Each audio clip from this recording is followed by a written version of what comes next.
Yeah, I thank you also. That was a very beautiful statement. I just thought about something as our brother was just talking about when in the article they talk about the radicalization of prisoners.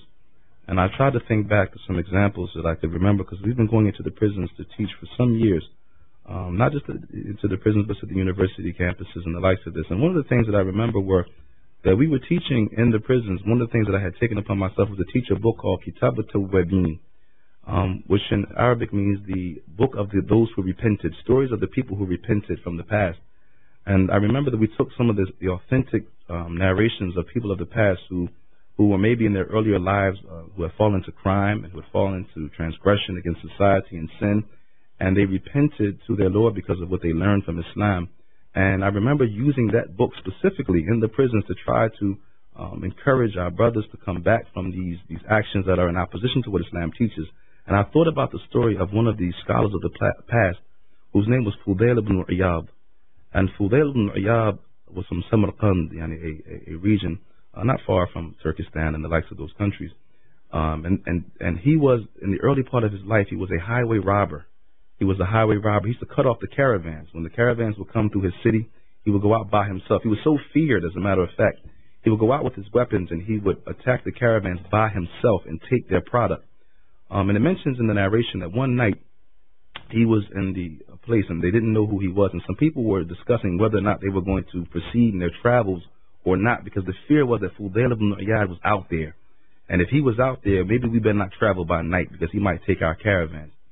And when Fudail heard this, he had some remorse or some regret for these matters. So as he was leaving, he was going to this girl, this woman that he used to deal with illicitly. And he was climbing the gate to her home to go and enter her house. And he heard the Imam in the masjid. He was reciting the prayer. And the verse he recited was, "Has not the time come for those who hear what Allah has revealed, that their hearts find fear, that their hearts fear what has been revealed to them from their Lord." And when Fudail ibn Iyad heard this, he said, "Of course, my Lord, the time has come." He felt the remorse and the regret of the things that he had done to society and the crimes that he had committed. And one of the things that he had determined in himself at that point was he was going to immigrate from his land, because he realized that that land that he lived in was a bad place for him. And therefore he wanted to be around people who were worshiping Allah properly and who were righteous people. So what he did was he traveled from Samarkand and he moved to Mecca, to the city of Mecca in the Arabian Peninsula. And it mentions in his biography that he became from the greatest scholars of our religion, the most pious and greatest of people of character in our religion. That story is from the stories that we taught in the prisons for years.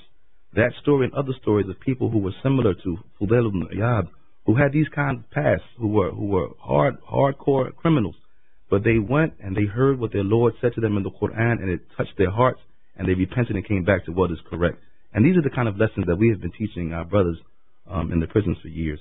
Continuing on with the discussion, we're going to jump right back to the phone. People waiting patiently to have their questions answered, their comments addressed. We're going to Dawood in Camden. Good morning. Assalamu alaikum wa rahmatullahi wa barakatuh. Wa alaikum salam wa rahmatullahi wa barakatuh. Yes, I just wanted to make a comment, brief.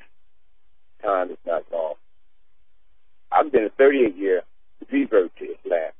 One thing I've learned since I've been Muslim is to make change as I understand this deen. We're growing in this deen. We develop as we go along. We become more informed. And as we become more informed, we gravitate to that which is correct. Well, I find a lot of brothers that's been Muslim for many years, they're locked in. They're locked in on what they learned yesterday, and they don't want to make no improvements in themselves today.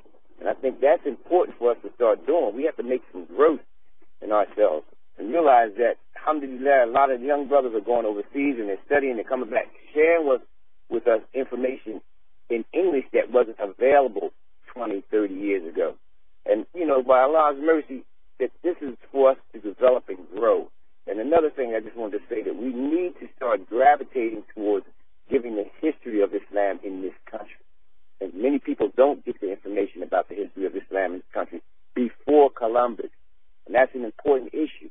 And if we do that, I think it will help make some improvements in some of the ways some of the people think and realize of their ancestral heritage in this thing. They have an obligation to start doing the right thing, but we just choose to keep doing the wrong thing. And that's all I have to say. Walaikum salam wa rahmatullah. Thanks for your patience, and good morning. Good morning to you both. Morning. I had a question for Brother Tariq. I'm curious to know if you could give me more information about jinn, and if you could recommend any other Islamic books that I could find more information about them. I do have a little bit of information about them, but I'm just more curious about their what their whole being is and how it interconnects with other creations in addition to angels and man and whatnot.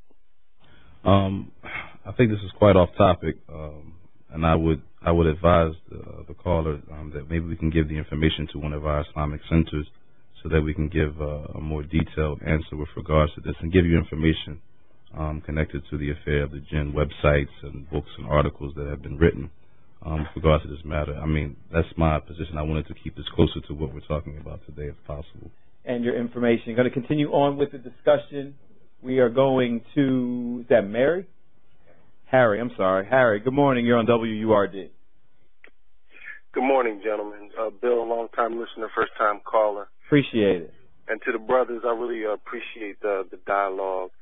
I have two really quick questions. One was going back to an earlier question in regards to Adam, the original man and the original person, human, and trying to figure out if the answer the brother gave regarding race and racism as it relates to Islam makes sense. But my question is, having been a human being, has Islam also traced the whole origin piece to people of African descent? My first question. My second question is, how does one become a Muslim?